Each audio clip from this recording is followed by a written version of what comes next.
नमस्ते। पाकिस्तान की कहानी इस वक्त किसी पुराने घायल शायर की सी लगती है, जिसके हर शेर में दर्द है और हर सांस में करहा।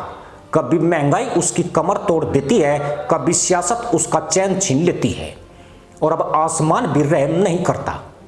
इस साल फिर वही हुआ जिसकी आशंका हर मानसून से पहले जताई जाती है। बारिश और बाढ़ मौत का मंजर बन गई, लेकिन सवाल सिर्फ इतना नहीं है कि बारिश क्यों हुई और नदियां क्यों उफनी।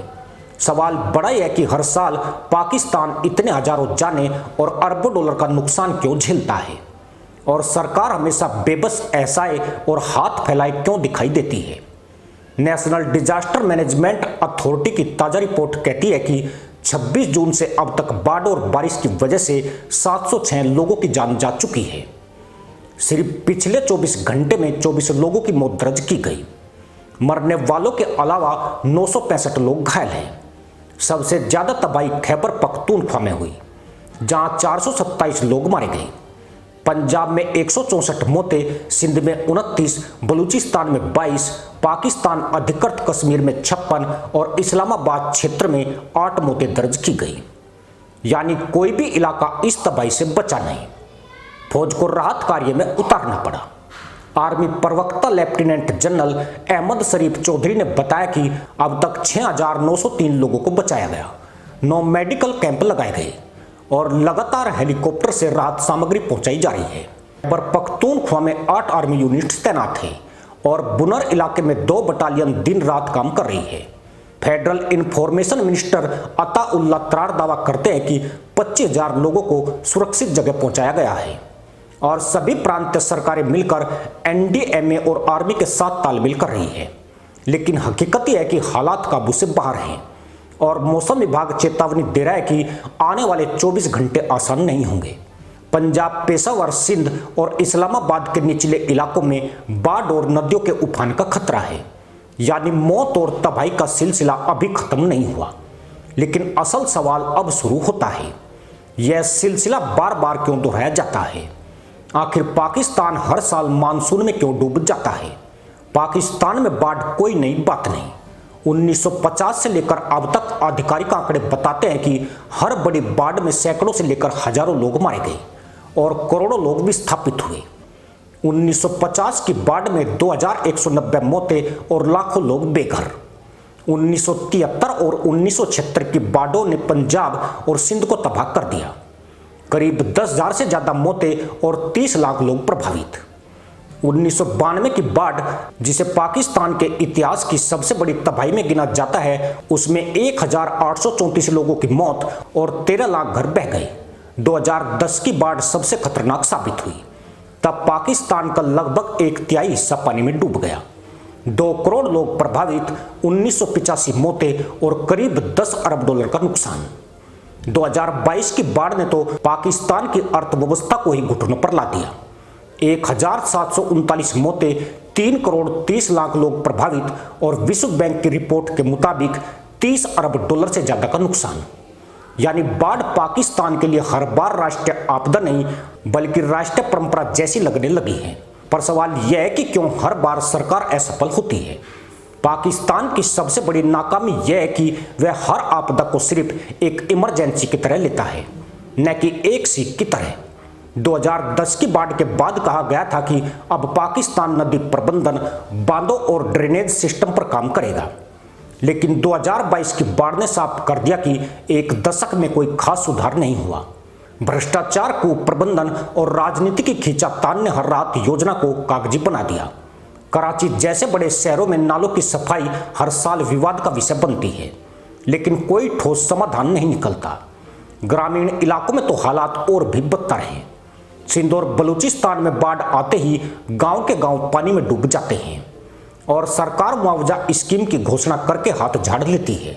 अब बात आती है उस असली बाढ़ की जिसने पाकिस्तान की रीढ़ तोड़ दी है, और वह है कर्ज की बाढ़। इस वक्त पाकिस्तान का बाहरी कर्ज 130 अरब डॉलर के करीब है। सिर्फ 2023-24 में उसे लगभग 25 अरब डॉलर का कर्ज चुकाना पड़ा है। विदेशी मुद्रा भंडार कई बार 3 अरब डॉलर से नीचे आ चुका है, यानी मुश्किल से 1 महीना का आयात करने लायक पैसा बचता है। आईएमएफ से बेल आउट पाकिस्तान के लिए जीवन रेखा बन चुका है। 2022 की बाढ़ के बाद आईएमएफ ने कहा था कि पाकिस्तान को तुरंत सुधारों की जरूरत है। कर संग्रह को बढ़ाओ, सब्सिडी कम करो, ऊर्जा क्षेत्र में सुधार करो, लेकिन सरकार ने राजनीतिक मजबूरियों के कारण आधे अधूरे कदम उठाए हैं। नतीजा यह हुआ कि महंगाई आसमान छूने लगी। जुलाई 2023 में पाकिस्तान की महंगाई दर 38% तक पहुंच गई, जो एशिया में सबसे ऊंची थी। आटा, चीनी, बिजली और पेट्रोल आम आदमी की पहुंच से बाहर हो गए। बेरोजगारी ने युवाओं की कमर तोड़ दी।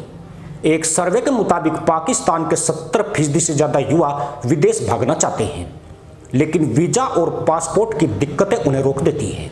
जब जनता को राहत देने की जरूरत होती है, तब पाकिस्तान की सियासत सड़क पर डंडे और गोलियां बरसाने में व्यस्त रहती है। इमरान खान और शरीफ परिवार की लड़ाई ने पूरे मुल्क को बंधक बना रखा है। एक और सरकार आईएमएफ से राहत की गुहार लगा रही है, दूसरी ओर विपक्ष सड़क पर सरकार गिराने के लिए प्रदर्शन कर रहा है। 2022 की बाढ़ के समय भी यही हुआ। अंतर्राष्ट्रीय समुदाय मदद भेज रहा था, लेकिन सियासी पार्टियां आपस में श्रेय लेने और एक दूसरे पर दोष मढ़ने में लगी रही। पाकिस्तान उन देशों में है जो जलवायु परिवर्तन से सबसे ज्यादा प्रभावित हैं। जर्मन वॉच की रिपोर्ट कहती है कि 2000 से 2019 तक पाकिस्तान दुनिया के टॉप 10 सबसे ज्यादा प्रभावित देशों में शामिल रहा, लेकिन इसके बावजूद जलवायु नीतियों पर अमल बेहद कमजोर रहा।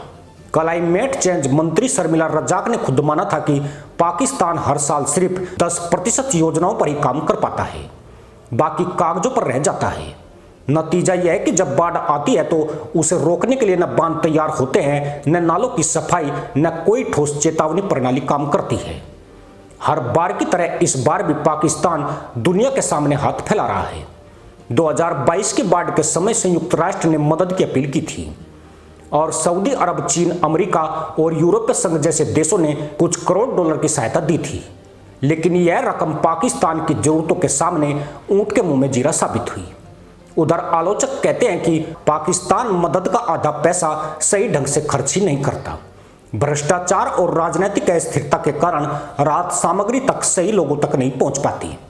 यही वजह है कि हर बार अंतर्राष्ट्रीय समुदाय पाकिस्तान की अपील को सहानुभूति से देखता है, लेकिन भरोसे से बिल्कुल नहीं। सवाल वही है कि पाकिस्तान बार बार डूबता क्यों है। असल में पाकिस्तान का संकट सिर्फ प्राकृतिक नहीं है, बल्कि वह संरचनात्मक भी है। अर्थव्यवस्था कर्ज पर खड़ी है, राजनीति टकराव पर खड़ी है, प्रशासन भ्रष्टाचार पर खड़ा है और जनता मजबूरी पर खड़ी है।